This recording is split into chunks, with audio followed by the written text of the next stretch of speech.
Alors bonjour à tous et à toutes, très heureux de vous retrouver cette semaine de nouveau. Nous sommes à la synagogue de Neve Shalom, on vous attend tous nombreux à partir de 20 heures, donc au 106 avenue du Général Michel Bizot, dans le 12e arrondissement de Paris. Chazak ou Baruch. Alors on va démarrer la paracha, en fait on est au début de la paracha. C'est marqué Vaïdaber Hashem el Moshe, donc a dit Hashem à Moshe les morts. Shelach lecha anashim. Envoie pour toi des hommes. Vayatouru et Teretz Kenaan, ils vont explorer pardon, la terre de le pays de Kenaan. Asher Aninoten livne Israël Ishechan Ishechan le Matavotet Ishlahu. Et donc c'est une terre que je vais donner aux enfants d'Israël. Et on nous demande de prélever Ishechan Ishechan, un homme par tribu. Les maté avotav des tribus de vos pères, Tishlahu, vous enverrez, Kol Nasibahem, les chefs de tribus qui s'y trouvent. Donc il y avait combien de tribus? 12. Donc on a demandé à ce que 12 personnes, on a trié sur le tas 12 personnes, hein, qui étaient des tzadikim pour essayer d'explorer la terre d'Israël. Ok. C'est marqué Vaishlachota Moshe Bamidbar Paran Alpi Hashem. Et donc c'est marqué qu'Hachem, que Moshe Rabbeinu les a envoyés depuis le désert de Paran, ouais, mais Alpi Hashem. C'est quoi Alpi Hashem? Selon l'ordre divin. Ça veut dire qu'est-ce que dit là-bas? Ce que ça veut dire quoi l'ordre divin? Ça veut dire qu'il a dit voilà, celui-là il est bon ou pas? Il dit ouais, il est caché, prends-le. Tac, celui-là il est bon ou pas? Il n'a pas décidé par lui-même au cher Rabbeinu, Alpi Hashem. Ça veut dire que c'était sous l'ordre d'Akadosh Baruch Hu qui lui a décidé et désigné les gens qui étaient capables et susceptibles de pouvoir faire l'exploration de la terre d'Israël. Ils étaient kshérim. Kshérim ayou, ça veut dire que c'était des gens cachés. Maintenant, on va s'interroger déjà sur la formulation du texte. C'est marqué Shelach lecha anashim. Comment ça se traduit en français? Envoie pour toi des hommes. Oui. C'est vrai que ta femme, elle te dit, Simon, le matin, pars pour toi au travail. Hein, c'est ça, hein? Et toi aussi, pareil, hein? Pars pour toi au travail. Part pour moi au travail. Hein, pars pour moi. C'est vrai qu'on vient d'Afrique du Nord, donc il faut pas se... C'est vrai. Alors, ramène-nous du blé. C'est ça, on est des agriculteurs. Et donc, mais ça veut dire quoi, Shelach lecha nashim? Envoie pour toi des hommes.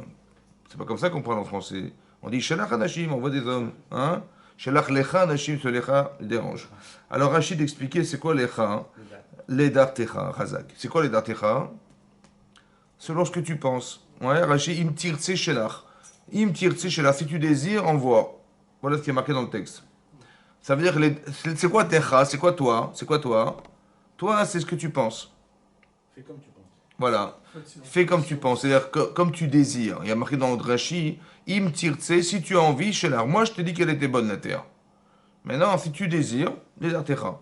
Il y a marqué les artéras pour exclure le fait que je ne viens pas te dire en prophétie ce que tu dois faire. En général, Hachem, il lui dit exactement ce qu'il faut faire, demande conseil, Moshe, il demande conseil à Hachem, il dit, bon, fais ça, fais ça, fais ça. Là, il dit, écoute, moi, je te dis rien.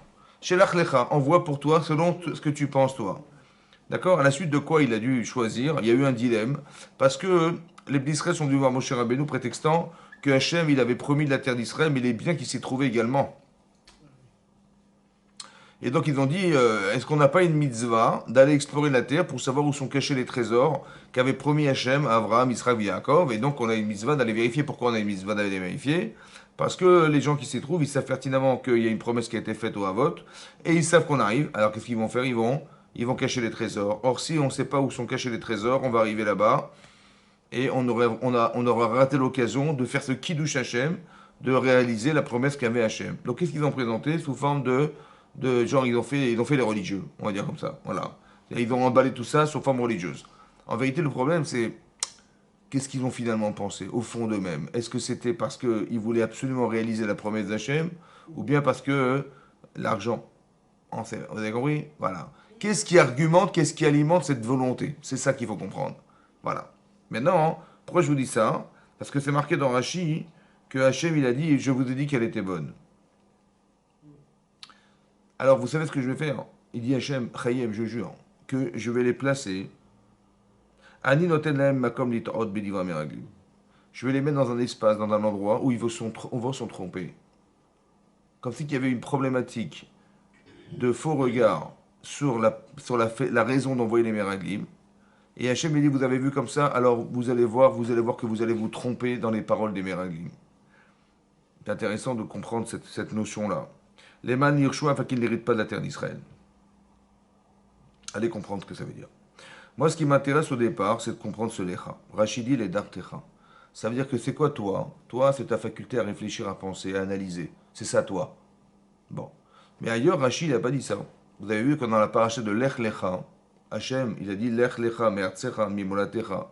Il y va, pars pour toi. De nouveau cette formule, pars pour toi.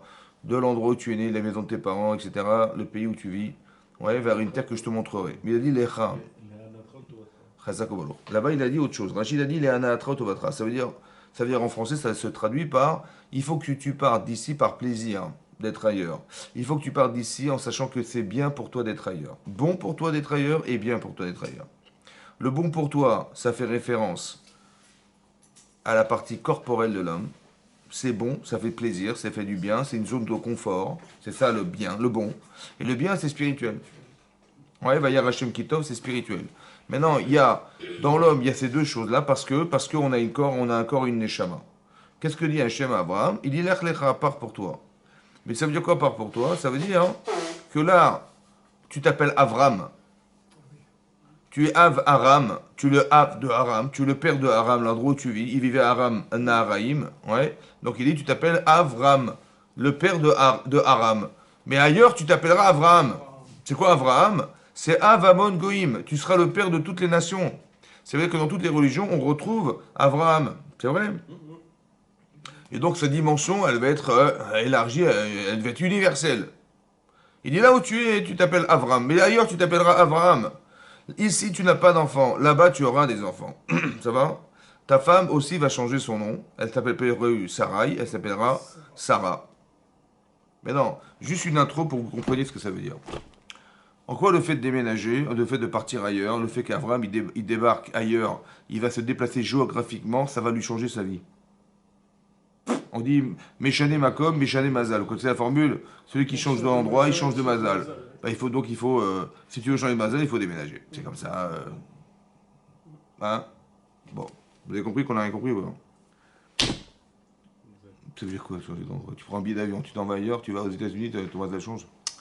C'est quoi? C'est géographique? C'est quoi? Oui? En fait, le changement, c'est pas ça. Le changement, il se fait parce qu'ailleurs, c'est différent pour toi. Tu vas devoir devenir une autre personne. Tu vas devoir t'acclimater à l'endroit où tu vis. Tu vas forcément changer. Et c'est ça que dit Hachem Abraham. Tu vas te déplacer. Le changement d'endroit, c'est pas l'endroit qui change la personne. C'est l'homme qui change à travers les événements qu'il va vivre ou qu'il va devoir supporter ou qu'il va devoir être engendré parce qu'il est quelque part ailleurs. Vous comprenez? Et cet homme-là, il va changer. Cet homme, il m'intéresse parce que je veux que tu puisses devenir l'homme qui va engendrer le peuple juif. Ça ne pourra pas se faire ici. Sarah, c'est pareil. Le Makom, c'est pareil. Ça veut dire que l'influence du Makom. Ça veut dire que quand on voit dans la Torah, la Gemara dans Rosh Hashanah dit que si on a décrété à Rosh Hashanah un Xardin, ça veut dire un décret sur l'homme. Alors comment on est Koréa? Ça veut dire qu'on va déchirer ce décret qui a été voté, qui a été pensé et jugé par Hachem le jour de Rosh Hashanah. Alors on a Aseret Yemei Tshuva, les 10 jours de pénitence qui nous séparent de Rosh Hashanah et Kippour. Il y a des choses qui sont Koréa Xardino Shel Adam. Des choses qu'on va devoir faire qui vont déchirer ce décret.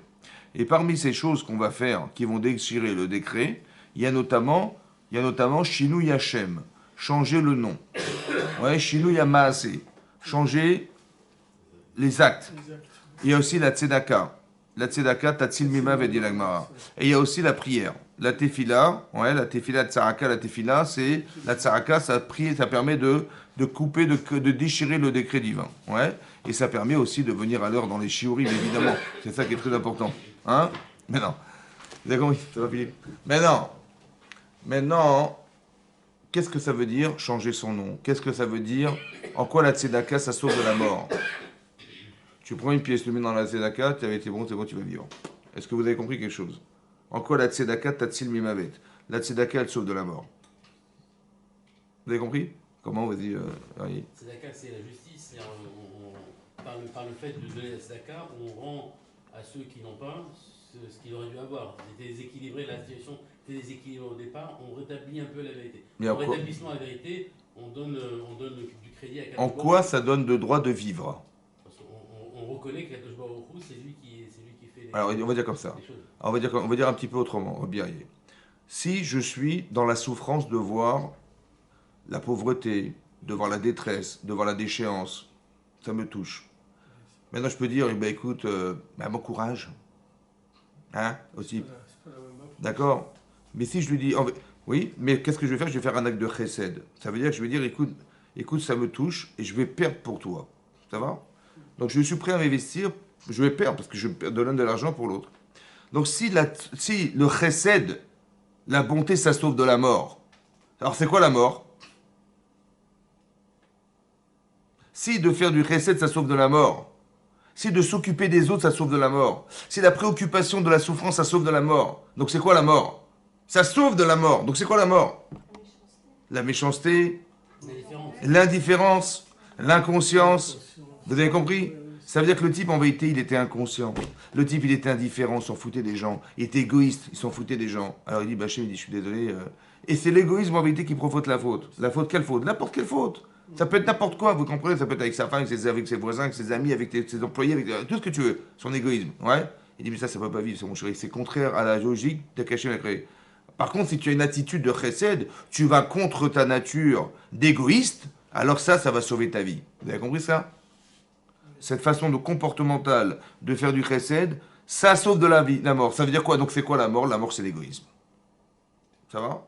Quelqu'un qui pense qu'à lui, qui est le centre du monde, qui pense que machin, il ne peut pas vivre celui-là. Pourquoi? Parce qu'il est déjà mort en vérité. Vous comprenez ce que je veux dire ou pas?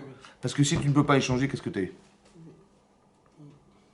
Vous avez compris? Donc la Torah dit, si tu veux Goréa, il faut que tu participes émotionnellement à la vie. D'accord? Voilà, ça veut dire.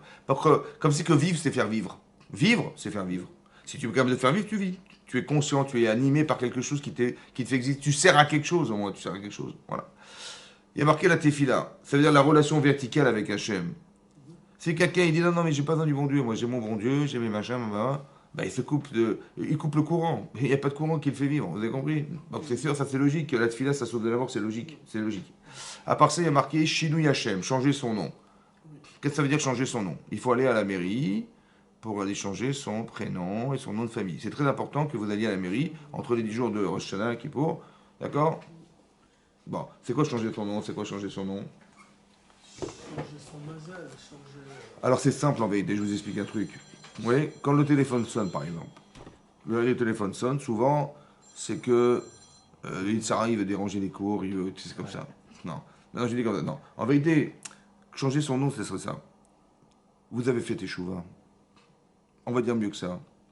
Vous dites, allez, il y a eu Rosh Hashanah, machin, bon, allez, le Rav il a parlé, allez, c'est la nouvelle année, allez, je m'engage, j'ai une perspective de vie qui doit changer. J'ai envie de me voir différente et différent. Alors, on a étudié la paracha, on a étudié cette année, on a étudié Avraham Avinu, on a étudié qui était Yitzhak Avinu, on a étudié des choses. En vérité, purée, mais j'aurais tellement aimé un peu aspirer à être un peu comme ces hommes. Ouais, ou bien ces femmes comme ces femmes, j'aurais tellement aimé être Sarah Imenu, j'aurais tellement... Bon, je ne serai jamais Sarah Imenu, mais j'ai tellement envie d'être cette femme-là, cette tzadékette, et d'être proche d'Hachem, j'ai tellement envie. Mais comme j'ai envie d'être cette femme, mais en fait je me sens en décalage avec cette aspiration. Oui, et je fais Teshuvah, je dis allez hop, c'est bon, je m'engage. Et je dis allez, c'est bon, cette année je m'engage. Vous savez ce que j'ai fait en vérité? J'ai changé mon nom. Pourquoi j'ai changé mon nom? Parce que quand tu vas me voir demain, tu me dis, mais attends, mais j'ai pas compris... hier, on partait en voiture Shabbat à Deauville. Et là, tu dis non, tu me dis, qu'est-ce qui t'arrive là? Pourquoi tu veux pas aller pourquoi tu prends pas ta voiture Shabbat? Je dis, attends, écoutez, j'ai pris sur moi Rosh Hashanah, ça y est. Je ne suis plus la personne du passé, laissez-moi tranquille, je veux plus. Maintenant, j'ai pris sur moi. J'ai pris sur moi, je garde le Shabbat. J'ai pris sur moi, je garde la cache-route. J'ai pris sur moi, machin. Mais j'ai pas compris, mais hier, tu faisais pas ça? Et attendez, j'ai encore les albums des photos qu'on a fait en vacances. On se baladait Shabbat, il y a marqué la date du Shabbat et tout. Alors, elle est où cette femme? Où est cet homme? J'ai dit, mais écoutez, oubliez-moi, c'est plus moi maintenant, c'est plus moi. J'ai changé mon nom. Ça veut dire, je ne suis plus la personne du passé. Je ne suis plus la personne que tu as connue. J'ai changé mon nom. C'est ça, Shinui Hashem. Si simplement tu étais capable d'arriver à donner une autre forme de perspective à ta vie, Hashem, il n'y a pas de problème, je déchire. Pourquoi je déchire? Parce que l'homme que j'ai jugé n'est pas l'homme que tu as décidé d'être. Changer son nom. Comme ça explique le Rambam dans les Chot Teshuvah. On le fait aussi quand quelqu'un a été très très malade. Dans certains cas, on change le prénom. Oui, parce qu'on veut changer sa façon. On veut qu'il respire à autre chose, que son nom il est changé. Alors on met la forme en changeant le nom, mais on aurait tellement aimé qu'il change son nom. C'est-à-dire, je ne me reconnais plus dans cet homme, j'ai honte de moi. D'accord? Quand je dis, mais comment j'ai pu faire un truc pareil? Mais comment tu peux parler de toi puisque c'est toi? Tu es obligé de dire que comme tu dis, mais comment j'ai fait ça? Mais pour dire comment j'ai fait ça, comment j'ai pu parler comme ça, comment j'ai pu agir de la sorte. C'est-à-dire que tu te vois dans le passé et tu te vois dans le présent. Et tu te dis aujourd'hui, mais C'est incohérent ce que j'ai fait. Doit dire que tu ne te reconnais pas dans l'être qui a fait la Vera. Ça suffit pour faire. Ça suffit pour qu'Hachem il soit coréen, vous avez compris? Si toi, toi-même, tu changes ta façon de te voir, alors Hachem il dit, bah, ok, super, donc tu n'es plus la personne du passé. Vous comprenez ça? Ouais? Vous avez compris? C'est ça, Shinui Hachem. Simplement, la volonté d'être un autre homme, sincèrement, ça suffit pour que le décret soit déchiré. Parce que, en fait, tu as raison, tu n'es plus l'homme du passé. Sincèrement, tu dis j'ai honte. Excusez-moi, j'ai honte. Je prends sur moi de ne pas recommencer, j'ai honte. Comment vous dire, je regrette d'avoir été je regrette d'être cet homme. Donc, tu changes ton nom. C'est ça de changer ton nom. Ouais. Et ça suffit. À part ça, il y a Shinui Hachem, Shinui Maaseh. Ouais. Après, il y a marqué que la galoute, le fait de déménager, ouais, comme ça le Rambam il a traduit, que le fait de Yeshomrim, que le fait de déménager, c'est-à-dire Lech Lecha Me'artzecha, la galoute. C'est quoi la galoute? L'exil. C'est l'exil aussi, c'est Mechaper Avon, ça expie la faute. Alors comment ça se traduit? Ouais, on dit l'exil, ça efface la faute. Ouais, l'exil. On dit bon, bah, parce que vous savez, on a fait des avérotes, on a fait des fautes. Ouais. Alors on mérite pas d'être là où on est. Alors Hachem il dit hop, dehors. Bah, la galère, c'est la galère. Oui, bah, Dieu il nous a punis, c'est comme ça, il est fâché. Il est fâché. Comme Adam Arishon, il a dit hop, dehors, je te chasse de Gan Eden. Comment vous traduisez ça? Ben, Hachem il n'est pas content. Il dit t'as rien à faire chez moi, hop, je te mets dehors. Comme ça on traduit ça, oui, non, oui ou non? Non? Très bien. C'est vrai ou c'est faux ce que je vous dis? Est-ce que Hachem c'est un petit professeur d'école qui ne sait pas gérer ses élèves? Il dit bon tu m'énerves, sors dehors. C'est ça? Non, jamais. Parce que dans un précédent cours, tu nous as dit que c'était pour son bien qu'il reconnaisse sa faute. Khazak. Mais comment ça marche? Le fait de sortir la personne, par exemple, on va sortir Adam Arishon du Gan Eden. En quoi ça lui fait plaisir à Adam Arishon? Il se remet en question, c'est ce que tu nous avais dit. C'est ça. Ça veut dire que manifestement, tu es dans une classe, il y a des surdoués. Bon. Et le type, il rame, il n'arrive pas à arriver au niveau des élèves. Alors qu'est-ce que lui dit le professeur? Que je suis désolé, il vaut mieux que tu es dans une autre école ou dans une autre classe différente. Et que là où tu vas être, tu vas peut-être envisager de rentrer dans cette classe. C'est-à-dire que le Gan Eden, c'est une exigence. Et il a fauté à Adam Arishon. Donc ça veut dire que le niveau d'exigence du Gan Eden, il est trop grand pour lui. Alors Hachem, il dit, écoute, il vaut mieux que tu sortes là où tu as choisi d'être. Parce que tu as fait un choix pertinent, mais tu as fait un choix personnel. Tu as dit, j'ai mangé du tzedakah, et ça. Bon. En fait, dans ce monde-là dans lequel on est, ça rentre pas en ligne de compte. Alors il vaut mieux que tu ailles ailleurs. Et que tu ailles te transformer pour pouvoir retourner au Gan Eden. Vous comprenez comment ça marche? De l'avoir sorti du Gan Eden n'est pas une punition. La galoute, est-ce que la galoute est une punition? C'est une souffrance, c'est vrai, parce qu'on n'est pas chez nous. Mais quel est l'objectif? Pourquoi Hachem, il nous a envoyé en Babylonie? Pourquoi après le Chorban Beit Sheni, il nous a explosé, on est parti dans le monde entier? C'est ça l'exil. Pourquoi Hachem a fait ça? Pourquoi il a fait ça? Ça permet de se remettre en question. Khazak, mais ça veut dire comment ça se passe? Regardez ce que dit le Rambam. Maïmonide, il dit la galoute mechaperet avon. L'exil expie la faute. D'accord? Pourquoi il expie la faute? Il dit. Alors il dit non, il dit pas ça. Justement, c'est ce que je croyais, moi, c'est ce qu'on m'avait dit au Talmud Torah, mais c'est pas ça. Il est marqué comme ça, il est marqué comme ça. L'exil expie la faute parce que Goré Metlo, elle entraîne chez lui d'être Anav Shafel Ruach. Incroyable. Vous savez pourquoi on va en exil? Parce qu'on va devenir humble en exil. L'humilité fait partie des fondamentaux de la vie juive. Parce que si on est humble, on peut se remettre en cause. On est capable de se regarder, de s'accepter, de se refuser à être. C'est ça l'humilité. Le problème, un type qui est orgueilleux, il faut lui parler avec des pincettes. Ça va? Parce qu'il n'est pas capable, en vérité, quel est le problème d'être orgueilleux? Bah, il va être susceptible, il va vouloir toujours défendre ses trucs, il ne veut jamais écouter personne. Vous avez compris ce qui se passe? Et le problème, il est pire que ça. C'est quand tu dis, mais comment tu fais ça? Il dit, mais de quoi je me mêle? Ça veut dire qu'il n'est pas capable de se voir, en fait. Il n'y a que quelqu'un qui a une forme d'humilité qui peut se voir. Il dit, mais quand vous dites, mais attends, mais comment j'ai fait ça? Mais n'importe quoi. Mais qu'est-ce que tu as fait en fait? Tu t'es vu? Tu t'es vu agir. Mais ça, il faut être double. Il faut être la personne bien pour se voir mal. Mais la personne bien, il faut la créer, celle-là. Il faut avoir l'humilité d'être double. C'est-à-dire d'être à la fois capable de se voir bien, ouais, et de se dire, mais là ça ne va pas. Là, j'ai mal agi. C'est cette forme d'humilité qui nous a manqué. Donc si la galoute, encore une fois, l'exil, elle mechaperavon, elle expie la faute. Ouais, en quoi ça l'explie? Parce que ça nous permet d'être humble. Donc c'était quoi la galoute? Alors c'était quoi c'était quoi la vera? Si ce qui a été réparateur de la faute, c'est l'exil. Et en quoi ça nous répare? Parce que ça nous rend humble. Ouais. Donc quelle était la faute alors qu'on a réparé en devenant humble? C'est L'orgueil. l'orgueil, Vous avez compris? puis, La surenchère de soi, la certitude de faire. puis les On est égos. sûr de nous, on est sûr de nous. On va faire des avérotes, mais on est sûr de nous. On croit que c'est des mises-votes, on est sûr de nous. C'est les Mais le égos problème, c'est des ça. Alors égos. Hachem, il dit, mais dans ce cas-là, comment tu vas te remettre en cause? C'est impossible, alors tu vas aller en galoute. Et moi, je croyais que la galoute, l'exil, c'était en fait une punition. C'est jamais une punition. N'existe pas la punition dans le peuple juif. Ça n'existe pas la punition. D'accord? Pourquoi je vous dis ça? Parce que, écoutez-moi bien. Hachem, il a créé le monde. Bon, c'est une complexité extrême. D'accord? L'univers, l'équilibre de l'univers, les lois naturelles, c'est d'une complexité incroyable. La création de l'être humain, c'est extrêmement complexe, oui ou non? Donc si simplement ça, c'est ce que vous voyez d'Hachem, la complexité de la création du monde, ça va? Donc Hachem, il est pas... est-ce qu'Hachem, il est ce qu'il a créé? Ou il est beaucoup plus que ce qu'il a créé? Beaucoup plus, Très bien. sûr. Maintenant, vous savez qui c'est l'auteur de la Torah? C'est celui qui a créé le monde. D'accord? Est-ce que j'ai le devoir de dire le plus intelligemment possible ce qui est marqué dans la Torah? Ben, obligé. Vous avez compris ou pas? Ben, si Hachem, il est tellement brillant, il est tellement intelligent, c'est sûr que ce qu'il a écrit, ça doit être une intelligence exceptionnelle. Alors j'ai le devoir de dire la chose la plus intelligente possible, la plus profonde possible, la plus cohérente possible. Maintenant, est-ce que Dieu, c'est un petit professeur d'école il tape sur les mouches? Alors, on était au Tamoutour, on a dit, bah, tu sais, fais gaffe, hein, parce que si tu veux, regarde ce qu'il va te faire Hachem, attention. Hein. Bah, genre, mais nous, qu'est-ce qu'on a retenu? On a retenu quand on avait 8 ans, 9 ans, 10 ans, voilà ce qu'on a retenu. On a retenu, en fait, les informations de l'école. Mais c'est fini maintenant, l'école. Il faut rendre intelligente la Torah. Elle est profonde, la Torah. C'est très psychologique, la Torah. C'est très profond, la Torah. Alors, il ne faut pas dire des bêtises dans la Torah. C'est pour ça que je suis en train de vous expliquer une chose importante. Écoutez bien. Hachem, il a dit, Lecha, Shelach Lecha Nashim. Envoie pour toi des hommes. Rachid dit, selon ce que tu penses. Donc l'écha, c'est quoi? C'est ta faculté à réfléchir, analyser, éliminer tes doutes. C'est ça, l'écha.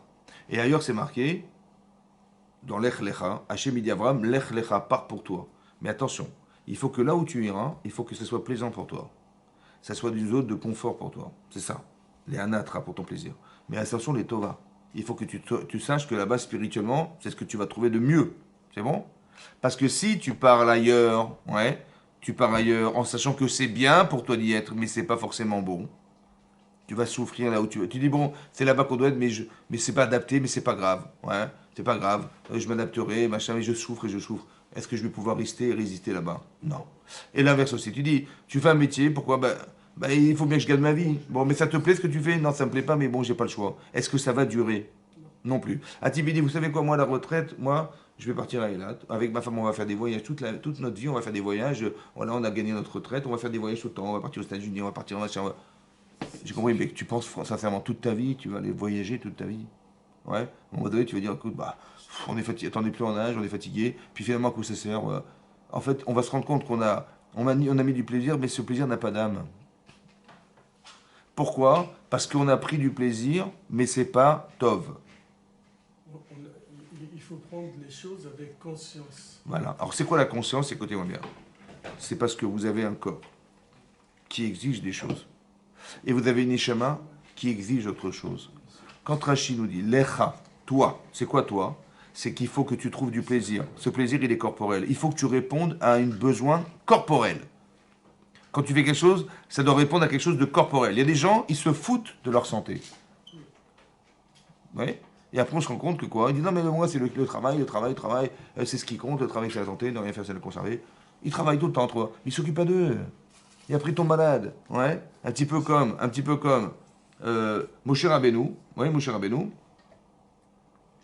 Parashat Yitro, on lui reproche, à Moshe Rabbeinu, son beau-père, il lui reproche, il dit, j'ai pas compris, Ata Yoshev Levadecha, tu es assis seul là sur ton trône, et tout le peuple, il est Omed, il se tient devant toi, Mida Boker Adaïrev, jusqu'au matin, jusqu'au soir. Ils sont debout jusqu'au matin. Alors Moshe il dit, écoutez, Qu'est-ce que je fais? Ben, je vais vous expliquer ce que je fais. Il y a des gens qui ont des questions, ils ont des problèmes de conflits personnels, etc. Et ben, je solutionne des problèmes et j'en profite pour leur apprendre la Torah. Il lui dit non, l'otov machata aussi. C'est pas bien ce que tu fais. Dialogue de sourds. En fait, qu'est-ce qu'il a dit trop? Il a dit mais pourquoi tu es assis debout? Tu es assis toi, ils sont debout du matin au soir. Qu'est-ce qu'il a dit trop? Lui, il a cru, il a dit mais c'est quoi ton métier? Tu es assis tout seul, ils sont debout du matin au soir. Il a cru à Moshe, il avait dit mais c'est quoi ton métier? Il dit bah, mon métier c'est d'enseigner la Torah. Il dit mais c'est pas ça que je t'ai dit mon chéri. Je dis comment ça se fait que toi tu es assis tout seul et ils sont debout du matin au soir, t'as pas honte? C'est un bisayon pour le tsibour. D'accord? Il a dit l'otov machata aussi. Shema bekoli, écoute ma voix, il a dit. Écoute ma voix. Tu sais ce qu'on va faire? On va départager les tâches. Tu vas déléguer. On va trouver des sarés à la fim, des sarés méot, des sarés chamishi, des sarés à sarot. Sarés à la fim, des ministres, on va dire des rabbanim, des juges de 1000. C'est quoi des juges de 1000? Il y avait 600 000 hommes. 600 000 hommes. Donc si tu divises 600 000 par 1000, ça fait 600. Il y avait des milliers, il y avait des centaines. Si tu divises, comment vous dire, 600 000 par 100, ça fait 6 000. Tu divises par 50, ça fait 12 000. Et si tu divises par 10, ça fait 60 000. On va remplacer Moshe par 60 000, plus 12 000, plus 6 000, plus 600. Ça veut dire 78 600 personnes. 78 600 rabbanim qui vont remplacer Moshe Rabbeinu. Voilà ce qu'il a dit. Yitro a... On va déléguer. Bon, évidemment, les choses compliquées que personne ne pourra résoudre, tu t'en occuperas. Et le reste, tu sais ce qu'on va éviter? Tu vas pas t'user la santé. Parce que Navol Tivol, il lui a dit Navol Tivol, tu vas te faner, toi. Toi et le peuple. Bah toi, parce que tu vas te rendre malade à devoir t'occuper de tout ça. 78 600 personnes à la place de ça. Et en plus, les gens, ils vont attendre du matin au soir. Ça fait 10 heures qu'il attend. Il attend la réponse. Bah, tu dis, t'as des questions? Bah, j'ai plus de questions. Plus de questions. Tu vas user le peuple, évidemment. Et tu l'as fait attendre. C'est honteux, c'est ça qu'il lui dit, mais c'est honteux. Tu vois, il a répondu, en fait, il a dit, mais délègue. D'accord? Tu vas garder ta santé. Deux, ça veut dire que quand il lui a dit l'otov, il a dit clairement, il a dit l'otov machatosé. Ça veut dire que l'otov, C'est pas bon. tu sais ce qu'il a dit? Il a dit, tu sais ce qui t'anime, c'est l'Yetzirah, mon chéri. T'as compris ça? L'otov, ça veut dire, c'est l'Yetzirah. Hachem, il m'a dit, à moi, je dois enseigner la Torah. C'est moi qui vais faire. Qu'est-ce que tu veux que je suis tout seul? Qu'est-ce que tu veux que j'y fasse? Mais t'as pas compris que c'est l'otov. C'est ton Yetzirah qui te fait croire que tu dois le faire tout seul. Comment c'est possible qu'il y ait Yitro? C'est pour ça qu'on a marqué Yitro par Hachet Yitro. Il a été Mechadesh. Ouais. Que tu veux, sous prétexte de mitzvah, tu vas te défoncer. Mais en vérité, le problème, c'est que si tu étais un ange, il n'y a pas de problème. Mais on n'est pas des anges, on est des humains. C'est-à-dire qu'en vérité, tu ne tiens pas compte de ta nature. Et tu vas user ta nature, tu vas avoir une crise cardiaque sans t'en rendre compte. Et donc ça veut dire que quoi? Mais pourquoi je vous ai dit ça? Pour dire que Abraham, il a dit Lecha. Lecha, c'est quoi Lecha? La natra tovatra. Il faut jamais oublier que tu as un corps. Et tu as une neshama. Et jamais l'un peut se passer de l'autre. Ton corps, il ne peut pas vivre sans ta neshama, et ta neshama ne peut pas vivre sans ton corps. Et des fois, la neshama est tellement haute qu'elle peut négliger son gouffre. Vous avez compris ce qui se passe? Mouchaoui est tellement dans le ciel avec Hachem qu'il peut négliger son corps. Il dit, mais fais gaffe, attention, tu te rends pas compte. Navol tivol, tu vas devenir un cadavre. Pourquoi je dis ça? Parce qu'en fait, il faut devenir toujours les deux. Toujours. Faites attention, toujours. Toujours les deux. Parce qu'on vit avec les deux. Il faut tenir compte de ta santé. Ça va? La preuve qu'il faut tenir compte de ta santé. Écoutez-moi bien. Quand Abraham a venu, il a fait la Brit Mila. Vous vous rappelez? Bon, au bout de 3 jours, l'Hachem, il a vu qu'il était souffrant. Il a fait sortir une chaleur torride. Rachidi, pourquoi il a fait ça, Hachem, une chaleur torride? Rachidi, parce que Hachem, il a vu qu'Abraham était souffrant. Et pour ne pas le déranger, il a fait que les gens, ils ne pourront jamais sortir dessus, il fait trop chaud dehors. Une chaleur torride. Ça veut dire qu'Abraham, il avait tellement envie de recevoir des gens, que Hachem, il était obligé de faire un miracle de malade mental pour empêcher Abraham de sortir. Ça va? Donc qu'est-ce qu'il a fait Hachem? Hachem, il l'a exempté de la mitzvah d'Arknasatochim. C'est lui-même qui l'a dit. Il a exempté. Pourquoi? Parce que si tu es malade comme ça, tu peux faire la mitzvah, c'est pas possible, je t'exempte, je mets la chaleur. En fin de compte, il a vu qu'il allait absolument recevoir, et alors il a envoyé les anges. Mais pour vous expliquer que si Hachem, il a exempté Abraham en mettant la chaleur, ça veut dire que la priorité, c'est la santé. C'est-à-dire qu'il ne faut jamais négliger le fait qu'on a un corps et on a une neshama. Les deux sont vrais. C'est bon? Donc quand Hachem dit Lecha, il n'a pas donné la même définition. La première fois, il a dit il faut que ça soit bon et que ça soit bien. Ouais, le bon et le bien. Et là, il a dit le Dartecha, selon ce que tu penses. Pourquoi il n'a pas donné la même définition? Alors c'est là qu'on va rentrer dans le vrai sujet. Écoutez-moi bien. Ce que vous décidez de penser, quand vous décidez quelque chose, quand vous réfléchissez, c'est toujours alimenté de ces deux choses-là. Tu dis, est-ce qu'on fait cette entreprise ou pas? Quelle est la différence entre tous les matins, je me lève à 7h, mais le Shabbat, il ne faut pas exagérer, on va se reposer, ça va? On va commencer la prière à 9h. Mais pourquoi tu commences à 9h? Parce que faut te détendre, il faut une nafache. J'ai compris, mais au contraire, je veux dire, Shabbat, c'est super, c'est le jour où tu peux vraiment te consacrer à la Torah. Viens à 7h. Il dit, non, non, attends, je suis fatigué. Oui, non. Mais je dis, ta Neshama, elle te dit quoi? Mais viens à 7h. Et ton corps, il dit, non, on ira à 9h. En vérité, quand tu décides, en fait, tu comprends quand tu décides, c'est toujours un dilemme entre ton corps et ta Neshama. Je fais ou je ne fais pas? Ça dépend combien ça va investir, combien je vais accepter, combien ça va prendre d'efforts, combien ça... Mais en vérité, c'est quoi le truc? Mais, je veux dire, de façon rationnelle, mais bien sûr que tu vas le faire. Mais de façon émotionnelle, de façon corporelle, de façon matérielle, tu dis attendez, on va se calmer, on va se calmer. Tu vois bien qu'à chaque fois que tu décides, la limite et la frontière de ta vie, dans tes décisions, elle est toujours concentrée entre ta partie spirituelle et ta partie physique. C'est ça l'écha. Ça veut dire que tu vas savoir, je vais le faire ou pas? C'est pas très agréable. Ouais. Ou bien, c'est pas bon pour moi. Ouais. Tu dis, on va où en vacances? Cette année, on va aller en vacances sur le sud. Bon, mais il y a des femmes pas bien habillées, machin. Tu crois que les enfants, ça vaut le coup de les amener? Il va falloir baisser les yeux, machin. Bon, peut-être on va prendre un truc privé. Ouais, ça va nous coûter cher. Qu'est-ce qu'on fait alors? Vous avez compris? Alors on est tiraillé. Mais alors, tiraillé entre quoi? La spiritualité et le physique. Tu dis, bon, on va kiffer un peu nos vacances. Mais bon, si c'est pour fermer les yeux, mettre des lunettes noires et puis faire baisser les yeux pour pas voir les femmes à moitié nues, il faut choisir, hein, tu comprends? Alors tu es tiraillé entre les deux. Tu comprends? C'est un côté spirituel, un côté physique. Mais, tu comprends? C'est ça là. Mais toute ta vie elle est faite de ça. Hein. Quand tu entreprends de faire une entreprise, tu dis oui d'accord, mais est-ce qu'on va faire une étude de marché? Est-ce que c'est le bon endroit? Et tu crois que ça va marcher? Ça va marcher? Est-ce qu'il y a du monde qui va venir là, qui va pas venir là? Essayer de la concurrence, est-ce que c'est bien, c'est pas bien? En fait, c'est quoi le dilemme? Spirituellement, tu dis il faut bien que je gagne ma vie, mais en vérité, physiquement, je ne sais pas si c'est adapté aux besoins que j'ai ou aux besoins de la population. Donc il y a toujours ces deux. Quand il y a un dilemme, il est toujours concentré sur ces deux pôles. C'est ça l'écha. C'est ça l'écha. C'est l'écha, c'est la corpulence que tu représentes, autant que le neshama. Et l'expression de ça, c'est tes choix. C'est ça les dartera. Parce que tu es fait de ça. Par exemple, vous voyez des gens, ils font des incohérences. Des fois, on dirait des gosses. Ouais, vous avez vu ou pas? Le type, il a 50 ans, il a 14 ans. Pourquoi c'est comme ça? Vous savez pourquoi? Parce qu'on est fait de corps et de neshama. Ton corps, c'est un enfant. Et il a été sublimé par son côté enfant, et son cerveau n'a pas été capable de maîtriser ça. C'est pour ça qu'il est incohérent. Vous avez compris? Parce qu'il a un gouffre. Vous avez compris? C'est-à-dire que son corps, son désir, son besoin, il était plus fort que sa raison d'être. C'est-à-dire son... t'as 50 ans, on joue pas à ça. Tu vois, j'avais envie de m'abuser... En vérité, c'est son côté corporel qu'il a emporté sur son côté cérébral. C'est pour ça que tu dis, mais comment... Ou le type, il est religieux, il a fait tout comme ça. C'est Yitzhara. Mais comment ça? Il a tué Torah, comment il a pu faire ça? Parce que son désir est plus fort que sa raison. C'est comme ça, c'est logique. Mais pourquoi? Parce que son cerveau, il n'a pas été assez fort pour maîtriser et contrôler son désir corporel. Donc il tombait dans la vera. Vous avez compris ça? Mais parce qu'on est fait de deux. C'est ça qui est marqué. Quand Hachem il dit ça, c'est ça. Maintenant, qu'est-ce qui s'est passé? Il y a eu l'histoire des Meraglim. Les explorateurs. D'accord? C'est bon parce qu'on retrouve les Meraglim dans la paracha de Shelach Lecha. Et le premier argument qu'il a donné Yosef à ses frères, quand il les a retrouvés, il a dit Meraglim Atem. C'est intéressant. Hein? Meraglim, ça veut dire des explorateurs. Pourquoi il a dit des explorateurs? Des espions, pardon, des espions. Mais pourquoi il a dit, il a marqué Meraglim, ça veut dire des espions. Mais pourquoi il a dit cet argument-là? Pourquoi l'argument des espions?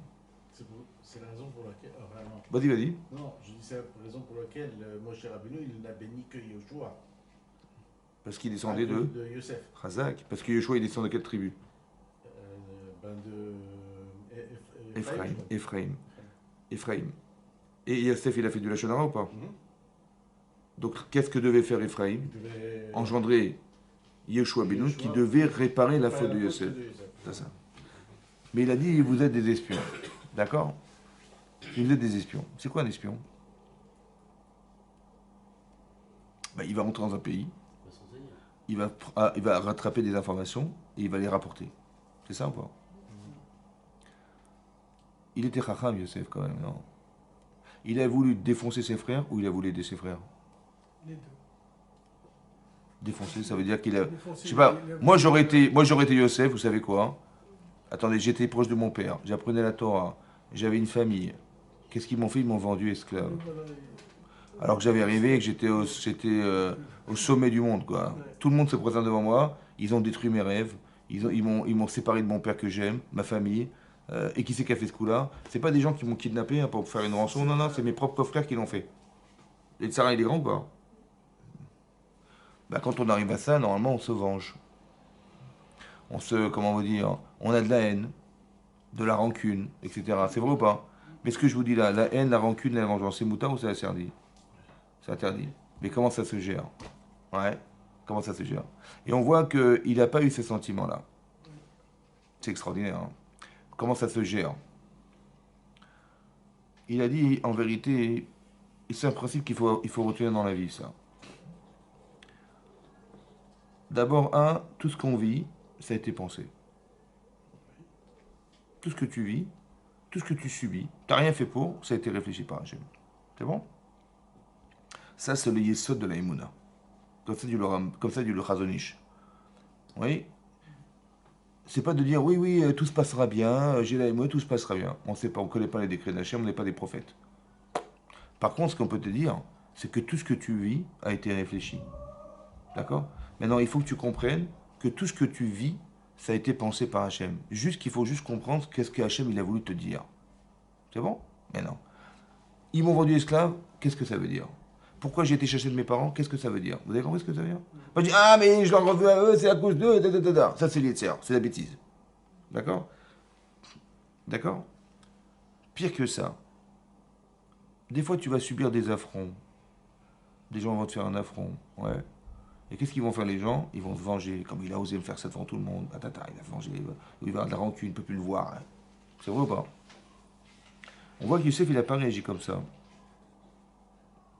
Il a essayé de sauver ses frères, en fait. Pourquoi?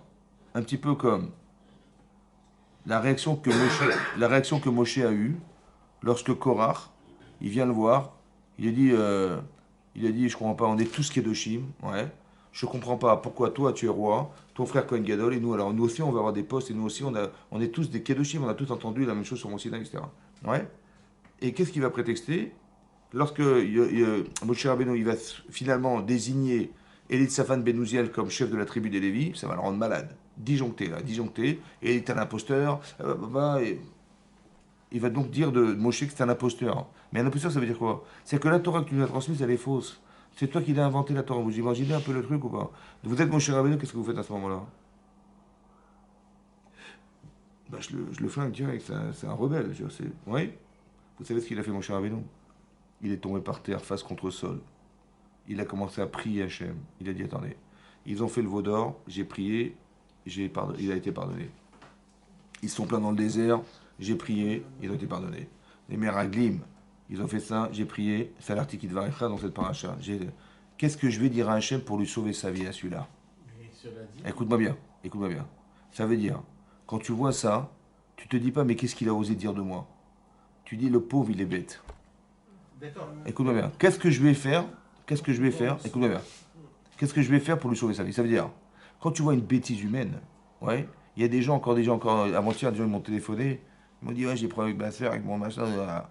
Je lui ai dit, mais j'ai pas compris. Ils sont bêtes les gens. Je dis, oui, on est des frères et sœurs, en plus je comprends pas et tout. Il dit, ils sont fraternels. Non, alors, bah, je sais pas, vous vous rendez malade. Tu te rends malade pour des idiots? Tu te rends malade pour des gens qui n'ont rien compris? Tu te rends malade, tu dis, ouais, mais on est des frères. J'ai compris, mais tu vas pas te rendre malade parce que ta sœur, elle a un problème. Hein. Tu vas pas te rendre malade parce que ton frère, il se comporte mal avec toi. C'est lui qui a un problème, c'est pas toi. Donc prie Hachem, que Béat Hachem, il devienne un adulte. Ouais. Vous avez compris je prie Hachem qu'il ait la cohérence de sa bêtise. Mais moi, ça me touche pas, ça. Mais il a dit quand même, Al-Tefen el Minhatam, il a dit, Lo Hamor Ehad Mehem, il a quand même dit. Youssef? Non, Qui? Moshe Rabbeinu, Ouais. au Korah. Oui. Quand il leur a dit, vous prenez chacun son bâton et demain on va voir. Mais il a poussé à bout, pourquoi tu crois, mon chéri? Parce qu'un type qui est taré, qu'est-ce que tu lui dis? Écoute, écoute, t'as raison. Soit tu viens Cohen Gadol, soit tu crèves. Le type, qu'est-ce qu'il va te répondre? Il va dire, mais écoute, Oui, ça mais va, il a demandé à attends. Hachem. C'est bon, ça va, on rigole, ça va. C'est une plaisanterie, on rigole. Non, non, il rigole pas, lui. Il est prêt à mourir, il est sûr de lui, t'as compris pas? Tellement il est têtu comme une mule, il est prêt à mourir pour ça. Oui, parce que les commentateurs ils disent que lui il avait vu. Mais trompé par Shmuel. mais c'est trompé par sa névoie. C'est pourquoi il a vu Shmuel? C'est pourquoi il a vu les Kohanim? Parce qu'ils ont fait, ils ont fait tchouva de sa faute. Alors que lui croyait que c'était sa descendance. C'était issu de lui, c'est pas issu de toi, c'est issu de la tchouva qu'ils ont fait de tes erreurs. Mais non, ce que je vous explique par là, c'est comme ça, écoutez-moi bien. Ce que je vous explique par là, c'est qu'on ne se rend pas fou à cause des autres. D'accord? C'est ça. Maintenant, ça permet d'avoir cette humilité. Maintenant, ce qui est marqué là, c'est que les Meraglim, ils ont venu. Alors, Yosef, il a dit vous êtes des espions. D'accord? Mais après, les espions, parce qu'il a dit comme ça. En vérité, chaque mot que l'on dit, c'est une perception dans le cerveau. D'accord? Par exemple, marqué dans la Gemara dans Rosh Hashanah, dit qu'on doit sonner du chauffard avec une corne de bélier. D'accord? Mais pas de vache. Pourquoi? La Gemara dit parce que en catégor n'est sénégor. Ça veut dire un accusateur ne peut pas être un défenseur. En quoi la corne de vache elle est accusatrice? Alors, regarde comment ça se passe. Tu entends, tu vois le corne de vache. Tu vois la corne de vache. Mais la corne de vache, ton cerveau, c'est ce qu'il voit? Il voit vache, il voit veau, il voit veau d'or, il voit faute. Tu as compris? C'est qu'il fait des liens logiques inconscients. C'est pour ça que c'est un kitrougue, c'est-à-dire, tu dis, mais j'ai écouté le chauffard, il a sonné du chauffard avec une corde de vache et ça m'a rien fait, j'ai rien ressenti, j'ai pas. Tu sais pourquoi? Parce que ton cerveau, il a pensé vache, il a pensé veau, il a pensé veau d'or, il a pensé faute. Vous avez compris ou pas? Maintenant, quand je dis, vous êtes des méraglim, je suis Yosef, je dis, vous êtes des espions. Normalement, dans leur cerveau, ça doit faire quoi? Mais c'est quoi un méragel? C'est quoi quelqu'un qui va être un espion? C'est quelqu'un qui va fouiller chez les autres. Il leur a dit, mais pourquoi vous avez fouillé dans mes rêves? Pourquoi vous avez fait de l'espionnage dans mes rêves? En vérité, c'est l'interprétation que vous avez faite de mes rêves, en pensant que quand vous j'ai rêvé, j'étais le roi d'Israël et que j'étais rebelle contre la royauté d'Israël, vous m'avez condamné, jugé. Mais pourquoi vous avez fait ça? Pourquoi vous êtes permis d'aller espionner mes rêves? Et si vous n'aviez pas espionné mes rêves, alors c'est quoi espionner? C'est d'interpréter un rêve en disant, voilà, voilà, on est rentré dans ce rêve, on est ressorti, on a dit, voilà, comment vous avez interprété ça? Il dit, ouais, Yehuda, il se prosterne devant Yosef. Depuis quand Yehuda, le roi d'Israël, va se prosterner devant quelqu'un? Donc c'est-à-dire que Yosef des rachats. Mais pourquoi vous avez eu l'audace de traduire comme ça? Alors qu'en vérité, c'était pas ça, c'était roi d'Égypte. Vous avez compris? Mais il a dit Meraglim en espérant qu'il ferait tchouva, simplement en entendant ce mot. Ça veut dire que ce qu'il est en train de faire, Yosef, il est en train d'introduire des notions qui inconsciemment vont agir sur les personnes. Parce que ce sont des tzadikim. Parce qu'il n'y a rien qui va freiner l'information.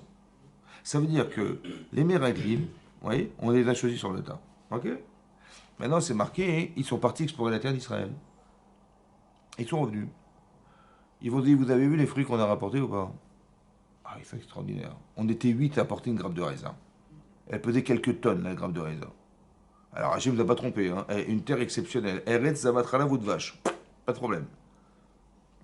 Mais imaginez-vous les gens qui les mangent, ces raisins-là. Mais ils étaient des géants. On était Karangavim Bener, on était comme des sauterelles devant ces gens-là. Ouais. Et ils vivent dans des villes fortifiées, sur des montagnes. Il y a Amalek, il y a tous les rois qui sont là-bas, 31 rois. Vous croyez qu'on va s'en sortir ou pas? Mais c'est impossible qu'on s'en sorte. C'est impossible qu'on s'en sorte. Khazak Omemu est plus fort que nous, on n'arrivera jamais. Ils ont tellement été convaincants, ils ont fait pleurer l'Israël. Mais écoutez-moi bien. On a envoyé des Meraglim parce qu'on soupçonnait est-ce qu'on va réussir à faire la guerre, etc. Je vous ai demandé de faire la guerre, on ne sait pas si on va y arriver. Eux, ils ont dit bon, on y va. En fait, tu peux croire consciemment que tu fais une mitzvah. Tu dis mais heureusement que vous nous avez envoyé. Je dis la vérité, ça aurait été une boucherie. Je vous dis la vérité, on serait rentré une boucherie. Heureusement qu'on a été faire la mitzvah de rentrer en Israël et vérifier qu'est-ce qui s'y trouve. On serait rentré, on serait tous morts aujourd'hui. Et donc les ministres ils ont dit à Moshe, mais qu'est-ce qu'on a été faire de sortir d'Égypte? J'aurais préféré rester un esclave vivant en Égypte, ou même encore mourir en Égypte ou mourir dans le désert, que de rentrer en Israël et que nos enfants, nos femmes, nos enfants, ils meurent comme ça. Comme ça, ils ont dit. C'est incroyable, hein. Oui. Mais d'un côté, qu'est-ce que tu penses? Bah, si t'es un type, il mesure 1000 mètres d'auteur. Parce que toi, t'es une sauterelle, et lui, c'est toi. Tu vois une sauterelle par terre? Bon, bah, ça, c'est toi. Et avec ton petit épée, qu'est-ce que tu veux?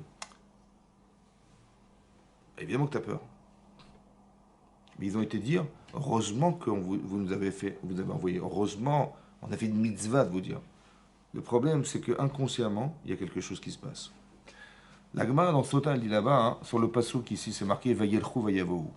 Ils sont allés, ils sont revenus. Après qu'ils soient revenus, après qu'ils soient partis, on nous dit, après qu'ils soient partis, on dit ils sont allés, ils sont revenus. La Gemara dit, mais ils sont déjà partis, pourquoi nous dire qu'ils sont partis? Il fallait dire qu'ils sont revenus.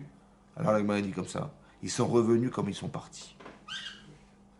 Depuis le départ, ils voulaient faire de la Shonara. D'accord? Mais pourquoi ils voulaient faire de la Shonara? Bon, il y a de l'inconscient. Écoutez-moi l'inconscient. On parle de tzadiki. Hein. L'inconscient, écoutez bien. Dans le Zohar, c'est marqué qu'ils ont vu en prophétie qu'il ne serait pas chef de tribu en Israël. Donc, ils ont dit, ok, bon. Mais inconsciemment, le raisonnement que tu vas tenir, c'est de dire, attends, je n'ai pas compris, je ne serai pas chef de tribu en Israël, mais là, je suis chef de tribu dans le désert. Alors qu'est-ce qui vaut mieux? Que je rentre en Israël, je sois un simple citoyen israélien, ou que je reste dans le désert et je sois un chef de tribu? Qu'est-ce qui vaut mieux? Ce que je vous dis là est inconscient. Ce que je vous dis là. C'est pour ça qu'on est dans la critique. Vayelchou, vayavou. En vérité, ils sont partis comme ils sont revenus. Ils sont partis dans l'idée de dire, ah non, il faut pas qu'on rentre là-dedans. On va essayer de trouver, on va chercher à voir, ouais, qu'est-ce qui va argumenter le fait qu'on ne puisse pas y rentrer. Ce que je vous dis, c'est inconscient. D'où je sais que c'est inconscient. Parce que là, c'est marqué, ils ont eu comme argument, ils ont dit la terre d'Israël, c'est une terre ochelet yoshvea. C'est une terre qui consomme ses habitants. Vous savez quoi? Pendant les 40 jours où on a pèleriné en Israël, ils enterraient des morts toute la journée. Je sais pas ce qu'ils mangeaient, je sais pas ce qui l'atmosphère, ça sert à rien, mais en tout cas, ils mouraient tous les jours. Et on voyait des gens mourir et ils enterraient tous les jours. Rachid dit là-bas, ce que l'Agmara dans Sota dit, il dit, je comprends pas. Hachem, au lieu de dire, ah, tu sais quoi, on est rentré comme dans du beurre. On n'a même pas été dérangé. Pourquoi? Parce qu'ils enterraient des morts toute la journée. Au lieu de dire, mais comment, grâce à Dieu, on s'est bien débrouillé, grâce à Dieu, on n'a pas été dérangé, grâce à Dieu, parce qu'ils enterraient des morts, ils ont utilisé un argument qu'Hachem, il avait mis pour eux, pour les sauver contre Hachem. Mais pourquoi tu vois le mal? Mais c'est la même image. Tu vois des types qui enterrent des morts. C'est ça ou pas? Oui, non. Mais comment tu l'as traduit? La terre, elle est maudite. Mais pourquoi tu dis ça? Pourquoi tu n'as pas dit grâce à Dieu? Vous avez vu que le même événement, tu peux le traduire de deux façons? Vous avez compris ça? Le même événement, tu peux le traduire de deux façons. Le même événement. Mais en quoi d'enterrer les morts, c'est bien? En quoi c'est bien? C'est pas d'enterrer les morts qui est bien. C'est que ça les a pas. Ils ont pu explorer la terre sans être dérangés. Ils étaient occupés. Il y a des gens qui sont occupés à jouer au foot. Ouais. Ou ils vont au cinéma. Ou ils vont. Enfin, eux, ils étaient occupés à enterrer des morts. Donc ils étaient occupés à autre chose. Donc il dit, bah, ça nous a libérés au moins. Ils ne se sont pas occupés de nous. Voilà, il n'y avait pas de douanier, il n'y avait pas de personne, il n'y avait pas de policier, il n'y avait rien. Ils étaient tous entrés. Donc ça nous a libérés. Pourquoi tu n'as pas pensé ça? Vous savez pourquoi? Parce qu'inconsciemment, quelqu'un qui n'a pas envie d'être là-bas, il va chercher des arguments pour ne pas y être. Mais c'est pas conscient ce que je vous dis. C'est pas qu'ils étaient. On parle de tzadikim kshari mayou, ça veut dire que c'est des gens de tzadikim. Seulement le problème, c'est qu'ils sont pas capables de voir. Ça veut dire qu'il faut faire attention. Comme il y a des couples, ouais, ils sont en train, ils se supportent pas, ils veulent divorcer, ouais, ils veulent divorcer, ok. Moi ça m'est arrivé des fois, le type je lui parle, je dis bon, il me dit qu'est-ce qui se passe, il me dit ouais, il y a ça, ma femme comme ça, ouais, ça va pas du tout, et mon mari, bah encore pire que ça, mon mari, il est comme ça, comme ça, comme ça. Ok, je dis comme ça. Ok, bon, j'écoute ce qu'il dit, je dis écoutez, il y a des solutions, on peut faire ça. Et elle me dit non, non, ça marchera pas. Et je dis mais on peut faire comme ça, non, ça marchera pas, non, non, non. Je lui dis mais attends, je te propose des solutions, ça marchera pas, je comprends pas. Mais écoute les solutions, mais non, mais vous comprenez, ça marchera jamais. Je lui dis écoutez, vous savez quoi, vous avez déjà décidé de divorcer, ça va? Alors ça sert à rien, je dis vous m'avez demandé à vous aider, mais en vérité ça sert à rien parce que tout ce que je proposerais de toute façon c'est déjà parce que vous avez déjà décidé. Quand on est parti, on avait déjà décidé qu'il fallait pas rentrer. Alors je vais vous argumenter pourquoi il faut pas rentrer. Il y a ça, il y a ça, il y a ça, il y a ça. Donc je vais pas essayer de chercher des solutions, je vais essayer de chercher des problèmes. Eret, que je viens. Il t'a donné des fruits comme ça. Mais dis merci. Non, non, non. Imaginez-vous les gens qui les mangent. Tout est argumenté pour essayer de défendre l'idée qu'on ne va pas rentrer en Israël. Parce que tu es parti dans cet esprit-là. Inconsciemment, c'est comme ça que ça se passe. Vous avez compris? Je ne vais pas trop m'attarder, mais je vais vous expliquer un truc. La paracha, elle parle des Meraglim, ça va? Et la fin de la paracha elle parle des tzitzit. D'accord? Des tzitzit. Le Kriyat Shema des tzitzit. Maintenant, le tzitzit, c'est un vêtement. Un vêtement à 4 coins avec des fils au bout. C'est bon? Maintenant, qu'est-ce que c'est ce vêtement? Est-ce que j'ai une mitzvah d'aller acheter des tzitzit? J'ai acheté un talit katan ou des tzitzit. J'ai une mitzvah d'acheter ou pas? J'ai une mitzvah ou pas? Non, j'ai pas de mitzvah. C'est que si j'achète un tissu, ouais, carré comme ça, rectangulaire avec des coins, hein, alors je suis obligé, si je veux m'en vêtir, de mettre des tzitzit. Mais j'ai pas d'obligation d'aller acheter un vêtement à 4 coins. Minatora, je parle. Si j'achète un vêtement à 4 coins, il faut que je mette des tzitzit. Mais est-ce que j'ai une mitzvah? Ça s'appelle une mitzvah kiyumit.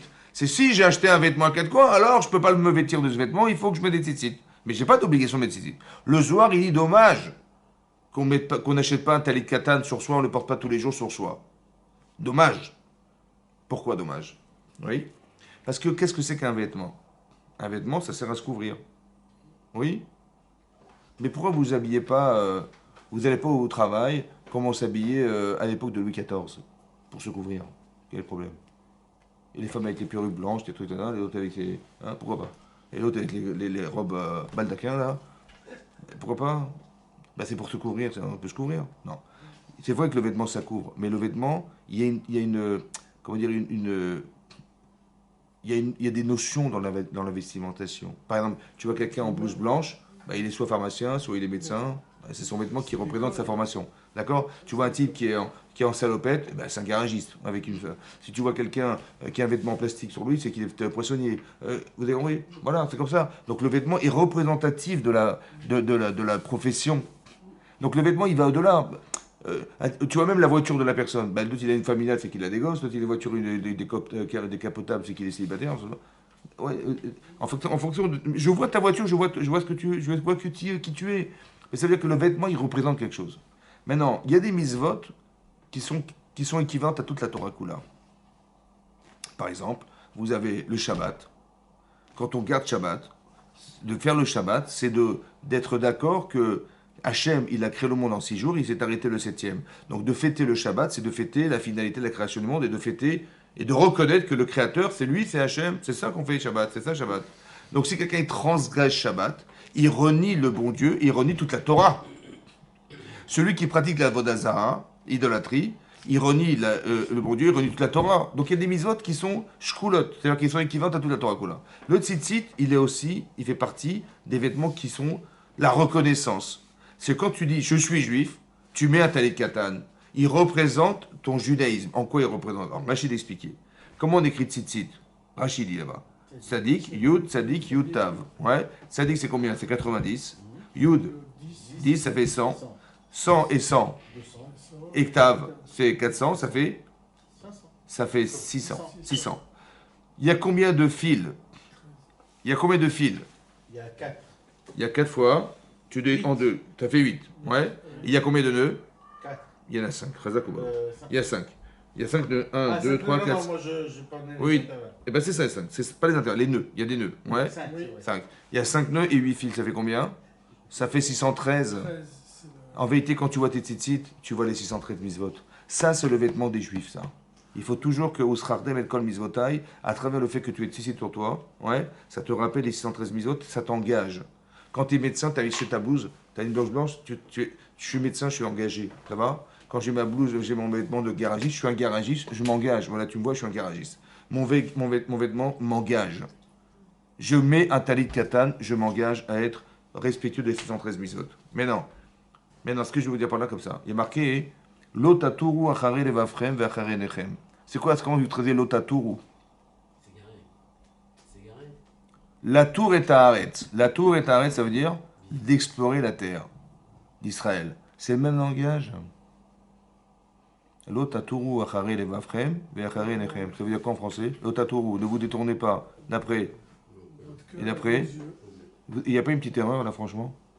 Vous avez les yeux d'abord et puis après. Ben oui. Non, c'est D'abord tu vois et le après cœur. tu désires. Non, L'œil, il voit et le cœur désire. Non, il est marqué l'inverse. oui, Pourquoi il est marqué l'inverse? parce que dans l'émotion, c'est le cœur qui est prioritaire. Ah, écoute-moi bien, mon chéri. Oui. Les Meraglim, c'est parce qu'ils ont vu qu'ils ont dit non? Ou c'est parce qu'ils n'avaient pas envie qu'ils ont dit non? parce qu'il avait pas envie. Chazak ou Baruch, c'est ça les miraglim. L'autour est arrête. Fais attention. Quand tu vas décider, fais attention que ça vienne pas de ton cœur d'abord. L'otatouru acharelevafrem, ve'acharenechem. Ça va? C'est comme le type, il fait un grand fumeur. Ouais. Il dit, mais moi, quand je vois un type fumer, ça me donne envie de fumer. Alors je dis, qu'est-ce que je fais? Bah, quand je vois, je ferme les yeux. Et je fais et toute la journée, je suis comme ça. Mais à un moment donné, j'en peux plus, je craque, je veux fumer. Je dis, pourquoi? Tu sais pourquoi? Mais c'est pas parce que tu vois fumer, c'est parce que tu as envie de fumer. C'est dans ton désir, c'est dans ton désir que tu fumes. Parce que au départ, c'est parce que tu l'as vu, évidemment. Tu dis, ah, c'est curieux, tiens, j'aimerais bien savoir comment ça marche. Et donc tu vas goûter. En vérité, par curiosité, pas par désir, par curiosité de savoir. Et maintenant que tu sais, maintenant que tu fumes, la nicotine elle est là, eh ben, en vérité ton corps en a besoin. Donc c'est pas que parce que tu l'as vu, c'est parce que tu désires que tu cherches où ça se trouve. Tu as désiré le tabac, alors tu dis oui, vendre du tabac. Donc c'est l'otatouru acharelevafrem ve'acharenechem. Le désir il vient du cœur, ça va? Le cœur il désire. Je désire, c'est je vais chercher à voir ce que je désire. Maintenant ce que je désire, c'est pas forcément bon. C'est pour ça que c'est très important que l'otatouru. C'est quoi l'otatouru? C'est d'être capable de penser, c'est-à-dire il faut que tu sois capable, dans ta tête, d'être libre de penser. Moi, je vous l'explique. Ce que vous allez faire, c'est ce que vous allez dire, ce que vous allez penser, c'est ce que vous avez désiré. Im tirse shelach. Si tu désires, tu l'envoies. Si tu désires, il y a marqué dans le Rashi. Si tu désires, Hachem il a dit, c'est quoi tu désires? Si tu penses. Non, parce que la pensée, c'est l'expression de ce que tu désires.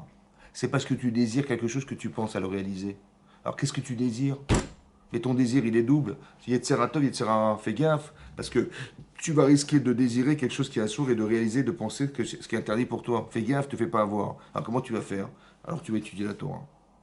Et après, à travers la lecture que tu auras, la Torah, tu vas réfléchir à ce que ton désir, il est juste.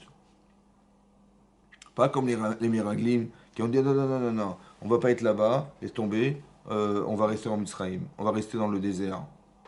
Donc ça veut dire que tu es subordonné à ton désir. On ne veut pas de ça. L'otatouru acharelevafrem.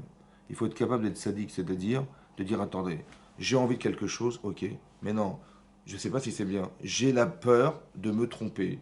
J'ai peur d'être manipulé. La hirat shamaim. Alors qu'est-ce que je fais? Alors je dis attends. J'ai envie de faire quelque chose. Alors laisse-moi décider, laisse-moi réfléchir. Qu'est-ce que tu vas faire avec ça? Je vais faire ça. Attends, mais c'est pas plausible. Où tu vas avec ces trucs?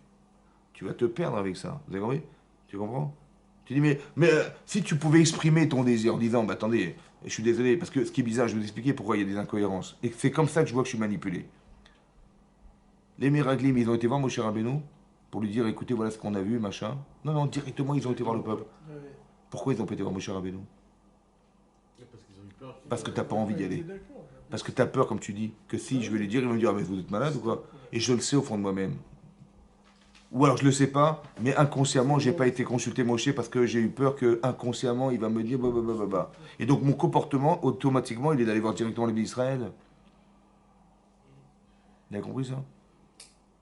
C'est-à-dire que tu vois, en vérité, tu devrais être capable, dans ta vie, de t'auto-analyser, c'est-à-dire de voir que, mais pourquoi j'ai agi comme ça? Ouais, de te questionner en disant, j'ai pas été voir Moshe Rabbeinu, c'est bizarre, ouais. C'est d'abord c'est lui qui doit décider oui ou non, mais non, moi j'ai décidé par moi-même, on était 8, on était 10, on a été voir les Israéliens, on les a convaincus et ça marchait. Mais on était sûr d'avoir fait une mitzvah. Mais c'est pas comment, mais c'est pas de ton ressort. C'est pas toi qui va décider qu'est-ce qu'on doit faire, c'est Moshe Rabbeinu. Pourquoi t'as pas été consulté? Inconsciemment, j'ai pas envie de consulter. Parce que si je vais le consulter, j'ai peur qu'il va me dire, mais c'est pas conscient ce que je vous raconte. Mais tu peux le savoir, parce que ton comportement il est bizarre. Tu dis, mais pourquoi t'as critiqué? Tu dis, mais pourquoi t'as traduit comme ça? C'est vrai, c'est bizarre. Pourquoi je traduis mal? Hein, c'est vrai, c'est bizarre. Parce qu'inconsciemment, t'as pas envie de traduire bien. Mais pourquoi pas? Alors réfléchis. Tu as compris ce que je veux dire? C'est là que tu peux commencer à comprendre. Vous savez ce qui s'est passé? Il y a eu Yoshua Binoun et Caleb Ben Yefouné. Ils ne sont pas tombés dans le panneau. Bon, Yoshua Binoun, il a eu reçu la prière, il a eu il a prié pour lui, Moshe Rabbeinu. Mais là-bas, c'est marqué dans la Torah, hein, Kevayavo Bechevron. Il est allé à Chevron. Je dis, mais pourquoi il est allé? Ils sont allés au pluriel. Rachid, non. Caleb Ben Yefouné, il est parti tout seul à Chevron. Chevron, c'est là où il y avait les Havot. Avraham, c'est Yaakov, il était enterré. Il a pleuré là-bas, il a été se prosterner devant la pompe des... Il a dit, je veux pas me faire avoir, je veux pas me faire influencer, je sais qu'ils sont très forts, j'ai machin, mais je veux pas. Qu'est-ce qu'il a essayé de faire en fait? Vous savez ce qu'il a essayé de faire? Comme ça. Le Yetzirah, hein, il peut nous manipuler. Il peut nous manipuler et nous cacher la vérité. Mais il y a toujours une parcelle de vérité qu'il ne pourra jamais toucher. C'est ce qu'Hachem a décidé. Vous savez ce qu'il a fait, qu'il avait défoulé? Il a été alimenté cette partie cachée de lui. Comment il a fait? Il a dit, je vais aller voir Abraham sur Yaakov, je vais lui demander à ce qu'il m'aide, à ce qu'il me sauve. Je vais animer en moi ce que j'ai en moi qui s'appelle Abraham Israël Yaakov, parce que je descends d'Abraham Israël Yaakov. Et donc je veux absolument qu'il m'aide, je veux absolument que ça anime en moi ce désir. Et c'est ce désir qui va repousser le faux désir. Vous avez compris ce que je veux dire? Ça veut dire que je vais nourrir cet inconscient. Et c'est ça que je vais faire. Je vais me prosterner devant la tombe d'Abraham sur Yaakov. Et je vais pleurer, je vais s'en supplier qu'il m'aide, parce que là, je ne sais pas, je ne vais pas résister, je ne sais pas, je vais pas. Et donc, qu'est-ce que tu fais en faisant ça? Tu animes chez toi ce désir de résistance. Et c'est ça qui va te permettre d'avoir la conscience. Parce que tu vas être éclairé. En disant, mais bien sûr, c'est n'importe quoi, pourquoi je vais me laisser avoir? Et c'est ça qui va te permettre de. Vous avez compris? Soit tu reçois la prière du tzaddik, soit c'est toi qui vas faire les démarches, mais au détriment de beaucoup de choses. Il faut faire attention, parce que là, ils sont chalières d'Hachem. Hachem, il a dit, Shlach Lecha Nashim, ils sont partis pour explorer la terre d'Israël. Mais en tant que chaliar, tu dois savoir que pour avoir cette forme de cohérence et cet éclairage, il faut que tu donnes ta vie pour ça. Là-bas, c'est marqué, quand il est parti à Hebron, il y avait les géants. Il y avait Shalmaï et Talmaï, tout ça, ils étaient là-bas. Il a dit, je prends le risque, c'est pas grave. J'y vais, mais c'est pour la vérité que j'y vais.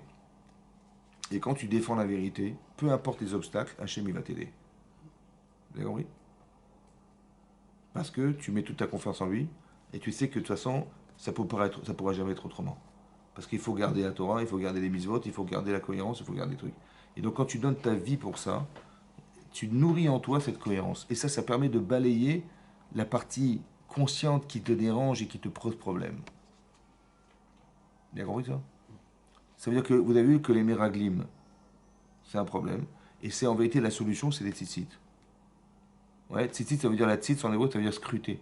Il faut que tu puisses scruter dans les mitzvot, faire attention à la manipulation. Tu vas croire comme les Miraglim qu'on va faire une mitzvah. Tu vas croire comme Myriam, qui va croire qu'elle va sauver la vie, le couple de son frère. Et elle va faire du lashon hara. Parce qu'elle a vu que son frère s'est séparé de sa femme. Comme son père, il s'est séparé de sa femme. Et qui sait qui a réconcilié ses parents? C'est elle. Et c'est grâce à cette réconciliation qu'il y a une Moshe Rabbeinu. Et donc elle dit, mais j'ai fait une misère de malade. Et le résultat, le voilà. Et mon frère, il fait la même erreur que mon père. Et alors, Minashamem, j'ai eu cette opportunité. Elle va tomber dans le panneau. Que sous prétexte de misva de satisfaction personnelle, elle est manipulée à faire des choses. Vous avez compris ce qui va se passer? Il faut faire très attention. Que même des désirs qu'on a construits, ils peuvent se retourner contre nous. Parce qu'on est sûr de soi. D'accord, oui? Il faut faire attention à ça. C'est pour ça que je dis que c'est pour ça que on lit ces parachiotes pour qu'on comprenne que le véritable espion, il est en nous en fait. Il y a un espion à l'intérieur de soi, il faut faire attention. C'est pour ça qu'il faut rester cohérent, il faut rester fort, il faut rester lucide, il faut rester proche des mitzvot, parce que c'est cette force-là qui nous permet qu'Hachem nous aide à ne pas tomber dans ces pièges. Ouais? Et que on pourrait transformer, ou bien on est tous à voir une même réalité, et elle se traduit pour les uns comme ça, pour les autres comme ça. Un petit peu comme, écoutez bien, on a dû faire la guerre en Israël. C'est ça qu'il voulait Hachem. Oui, mais on a eu tellement peur parce que, comment voulez-vous battre contre ça? Vous savez où est le problème? Le problème, c'est qu'on a eu peur. Et quand tu as peur, tu ne peux plus réfléchir. Et c'est quoi réfléchir? Réfléchir, c'est comme ça. Hachem, il te dit, tu rentres en Israël. Ok, on envoie les Meraglim, ils reviennent, ils disent, vous savez quoi, il y a des géants, des machins, c'est bon? Qu'est-ce que tu te dis, toi? Bah, tu as deux façons de réfléchir. Soit tu dis, bah, on va tous mourir. Soit tu dis, mais attendez, j'ai pas compris, je réfléchis. Hachem, il sait que je peux pas me battre contre des géants. Il le sait. Il le sait. Il sait, Hachem, qu'ils sont placés sur des montagnes. Il sait que même si on monte, ils vont nous envoyer des rochers sur la tête, on va tous mourir. Il le sait. Et même si on pouvait atteindre le sommet des montagnes, ils sont dans des villes fortifiées, comment tu veux qu'on arrive à casser les murailles? C'est impossible. Vous avez compris? Donc quelle est la solution? Humainement, impossible. Impossible. Donc si c'est impossible, alors Hachem, il nous a envoyé dans une boucherie, quoi. Oui ou non? Alors je dis, bah j'ai peur.